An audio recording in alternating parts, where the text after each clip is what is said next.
हाळ बुद्रुक गावाच्या बाजूच्या रस्त्यावर बैल आणि गायीचा मांस घेऊन जात असताना गोरक्षकांनी रात्रीच्या वेळी पकडले। या दरम्यान हाळ गावातील मुस्लिम महिला आणि गावकऱ्यांनी गोरक्षक आणि पोलिसांवर दगडफेक करत हल्ला केल्याची घटना 12 मार्च रोजी रात्री 12 वाजण्याच्या सुमारास घडली आहे।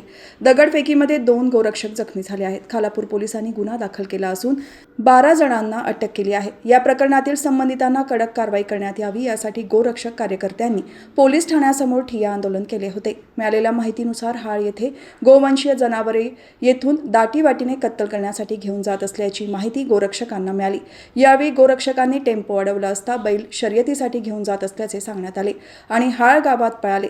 त्या ठिकाणीच खड्ड्याजवळ उग्रवास आला असता पेंडा बाजूला केल्यानंतर गायीचे मांस, आतड्या, कातडे, मुंडके आढळून आल्यानंतर गोरक्षकांनी पोलिसांना माहिती दिल्यानंतर रात्रीचे गस्त घालणारे पोलीस हाळ गावात गेले असता हाळ गावातील मुस्लिम महिला आणि शेकडो गावकऱ्यांनी गोरक्षक आणि पोलिसांवर दगडफेक, बिअरच्या बाटल्या, लाठीकाठीने हल्ला सुरू केला।